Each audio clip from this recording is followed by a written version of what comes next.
నమస్కారం అండి. చాలామంది ఇళ్లలో మనం నిరంతరం వినే ఒకే ఒక్క బాధ.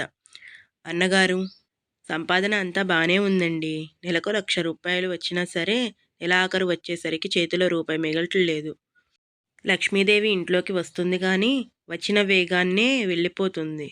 అసలు ఇంట్లో లక్ష్మి నిలవడం లేదు. మీ ఇంట్లో కూడా ఇదే జరుగుతుందా? ఎంత కష్టపడినా అప్పులు తీరడం లేదా? అయితే ఈ వీడియో మీకోసమే. మన పెద్దవాళ్ళు చెప్పిన శాస్త్రాల ప్రకారం, అలాగే వాస్తు నియమాల ప్రకారం మనం తెలిసి తెలియక చేసే కొన్ని చిన్న చిన్న తప్పుల వల్లే ఇంట్లో నెగిటివ్ ఎనర్జీ పెరిగి లక్ష్మీదేవి అక్కడ నిలవకుండా వెళ్ళిపోతుంది. మరి ఆ తప్పులు ఏమిటి? వచ్చిన డబ్బులు వచ్చినట్లే ఇంట్లో దాగి ఉండాలంటే, అలాగే ఇంట్లో ఎప్పుడూ సిరి సంపదలు తులతూగుతూ ఉండాలంటే మనం చేయవలసిన పనులేంటో ఈరోజు వీడియోలో మనం చాలా వివరంగా తెలుసుకుందాం. ఈ విషయాలు మీ జీవితాన్ని మార్చగలవు. అందుకే వీడియోని ఎక్కడ స్కిప్ చేయకుండా చివరి వరకు చూడండి. ఇంకా ఆలస్యం చేయకుండా టాపిక్లోకి వెళ్ళిపోదాం. సింహద్వారం మరియు గడప మహత్యం. మొదటి పాయింట్, ఇంటి సింహద్వారం మరియు గడప. శాస్త్రాల ప్రకారం లక్ష్మీదేవి ఎప్పుడూ మన ఇంటి ప్రధాన ద్వారం గుండానే లోపలికి ప్రవేశిస్తుంది.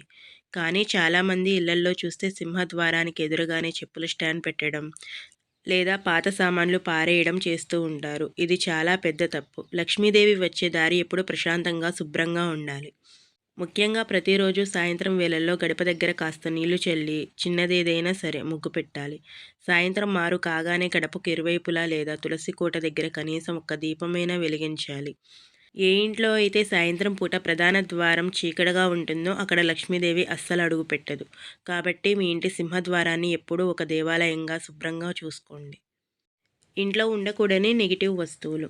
ఇక రెండో విషయం, మన ఇంట్లో ఉండే నెగిటివ్ ఎనర్జీ వస్తువులు. మనకు తెలియకుండానే ఇంట్లో కొన్ని వస్తువులను పేరుకుపోయేలా చేస్తాం. మీ ఇంట్లో ఎక్కడైనా పగిలిన అద్దాలు ఉన్నాయా? లేదా పెంకులు ఊడిపోయి దేవుడి పటాలు ఉన్నాయా? అయితే వాటిని వెంటనే తీసేయండి. అలాగే చాలామంది ఇళ్లల్లో గోడ గడియారాలు ఆగిపోయి ఉంటాయి. రేపు బ్యాటరీ వేద్దాంలే అని చెప్పి అనుకుంటాం. కానీ వారాల తరబడి అది అలానే వదిలేస్తారు. గుర్తుపెట్టుకోండి, ఆగిపోయిన గడియారం మీ ఇంటి ఆర్థిక వృద్ధిని, మీ సమయాన్ని కూడా ఆపేస్తుంది. దీంతో పాటు ఇంట్లో బూజు పట్టకుండా చూసుకోవాలి. ఎక్కడైతే బూజు, దుమ్ము, పాత విరిగిపోయిన వస్తువులు ఉంటాయో అక్కడ ధనలక్ష్మి ఉండదు. దరిద్రలక్ష్మి నివాసం ఉంటుంది. కాబట్టి వారానికి ఒక్కసారైనా ఇల్లు మొత్తం క్లీన్ చేసుకోవడం అలవాటు చేసుకోండి. వంటగది వాస్తు మరియు అన్నాన్ని గౌరవించడం. మూడవది, ఇల్లాలు ఉండే వంటగది. వంటగదిని మన సంస్కృతిలో లక్ష్మీదేవి స్వరూపంగా భావిస్తారు. చాలామంది చేసే అతిపెద్ద తప్పు ఏమిటంటే, రాత్రిపూట తిన్న తర్వాత గిన్నెలను షింక్లో అలానే ఎంగిలిగా వదిలేసి మరుసటి రోజు ఉదయం కడుగుతారు. రాత్రి వేళల్లో వంటగదిలో ఎంగిలి పాత్రలు అలాగే ఉంచడం వల్ల ఇంట్లో ఈ నెగిటివ్ ఎనర్జీ విపరీతంగా పెరుగుతుంది. ఎంత బద్ధకంగా ఉన్నా సరే రాత్రి గిన్నెలు రాత్రే కడిగేసి వంటగదిని క్లీన్గా ఉంచుకోవాలి. మరో ముఖ్యమైన విషయం, మీ కిచెన్లో కానీ బాత్రూంలో కానీ కుళాయిల నుంచి నీరు లీక్ అవుతూ చుక్కలు చుక్కలుగా పడుతోందా? అయితే వెంటనే ప్లంబర్ని పిలిపించి బాగు చేయించండి.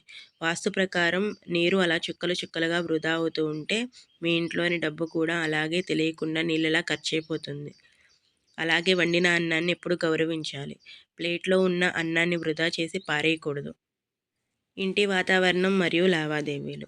నాలుగో విషయం, ఇంట్లో ఉండే మనుషుల ప్రవర్తన మరియు మాట తీరు. ఏ ఇంట్లో అయితే భార్యాభర్తలు ఎప్పుడూ గొడవ పడుతూ ఉంటారో, చిన్న చిన్న విషయాలకే పెద్ద పెద్దగా అరుస్తూ ఏడుస్తూ ఉంటారో అక్కడ ఎంత సంపాదించినా రూపాయి కూడా నిలవదు. స్త్రీ ఇచ్చే ఇంట్లో లక్ష్మీదేవి అస్సలు ఉండదు. ఇల్లు ఎప్పుడూ ప్రశాంతంగా నవ్వుతూ ఉండేలా చూసుకోవాలి. దీంతో పాటు అప్పు ఇచ్చేటప్పుడు, తీసుకునేటప్పుడు కొన్ని నియమాలు పాటించాలి. ముఖ్యంగా మంగళవారం పూట ఎవ్వరికీ అప్పు ఇవ్వకూడదు. అలాగే సంధ్యా సమయంలో ఎవరికీ చేబదులుగా ఇవ్వడం కానీ, పాలు, పెరుగు, ఉప్పు వంటి వస్తువులు ఇంటి నుంచి బయటకు ఇవ్వడం కానీ చేయకూడదు. ఆ సమయంలో ఇస్తే మన ఇంట్లోని లక్ష్మి వేరే వాళ్ళ ఇంటికి ఇచ్చేసినట్లే అవుతుందని పెద్దలు చెప్పేవారు. బోనస్ చిట్కా మరియు ఆర్థిక క్రమశిక్షణ. ఇక నేను వీడియో మొదట్లో చెప్పినట్లుగా ఓ అద్భుతమైన బోనస్ చిట్కా. ఆధ్యాత్మిక విషయాలతో పాటు మనం ఒక ప్రాక్టికల్ విషయం కూడా ఆలోచించాలి. అదే ఆర్థిక క్రమశిక్షణ. నెలకు మీ చేతికి ఎంత డబ్బు వస్తుంది? అందులో ఖచ్చితమైన ఖర్చులు ఎంత? అవసరమైన ఖర్చులు ఎంత? అని ఒక డైరీలో రాయడం అలవాటు చేసుకోండి. సంపాదనలో కనీసం 20% డబ్బును పొదుపు చేయకపోతే ఎంతటి లక్ష్మి అయినా మన దగ్గర ఉండలేదు. దీంతో పాటు ఒక చిన్న పరిహారం, ప్రతి శుక్రవారం రోజున మీ ఇంట్లో ఇల్లు తుడిచే నీటిలో కొద్దిగా రాళ్ళ ఉప్పును వేసి తుడవండి. ఉప్పు లక్ష్మీదేవి స్వరూపం కాబట్టి ఇది ఇంట్లో ఉన్న నెగిటివ్ ఎనర్జీని లాగేసి పాజిటివ్ వైబ్స్ని తీసుకొని వస్తుంది. చూసారుగా ఫ్రెండ్స్, మీ ఇంట్లో కూడా డబ్బు నిలవట్లేదు అంటే ఈ విషయాలు మీరు ఎక్కడో ఓ చాట చిన్న తప్పు చేస్తూనే ఉండుంటారని. ఎప్పటికైనా ఈ చిన్న చిన్న మార్పులు మీ ఇంట్లో చేసి చూడండి. ఖచ్చితంగా మంచి మార్పు కనిపిస్తుంది. మరి ఈ విషయాల్లో మీరు ఏ తప్పు చేస్తున్నారు? మీ ఇంట్లో ఎలాంటి పద్ధతులు పాటిస్తారు? అనేది కింద కామెంట్ సెక్షన్లో నాతో తప్పకుండా పంచుకోండి.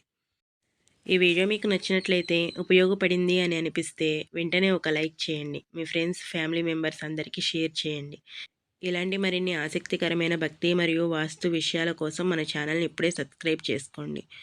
పక్కనే ఉన్న బెల్ ఐకాన్ని క్లిక్ చేయడం మర్చిపోకండి. Thank you for watching. నమస్తే.